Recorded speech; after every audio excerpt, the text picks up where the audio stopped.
ونحن في نهاية العام في الأسبوع الأخير من السنة الميلادية. من المناسب جدا أن يجلس الإنسان إلى نفسه ويراجع ذاته ويفحص نفسه.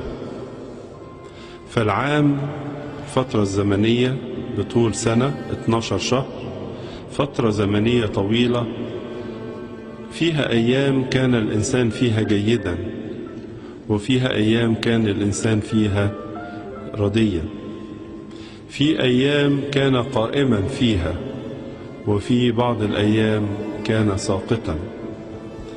ولذلك من المناسب جدا أن يجلس الإنسان في فترة خلال هذا الأسبوع وقبل أن يحل العام الجديد ويراجع ذاته، يراجع نفسه.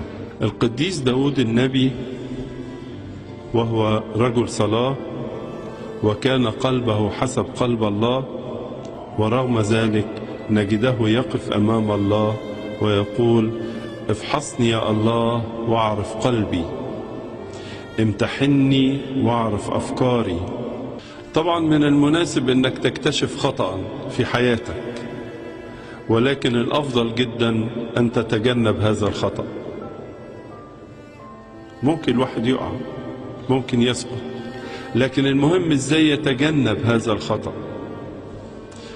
لأن بعض البشر تبدأ حياتهم وتنتهي كما هي دون أن يتغير فيها شيء، وكأن حياته كانت بمثابة مستنقع كبير عاش فيه.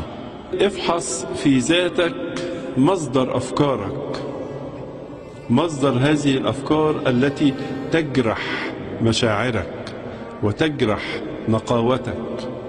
افحص مقدار النقاوة، فليس بغير النقاوة يستطيع الإنسان أن يرى الله، مش ممكن. نقاوتك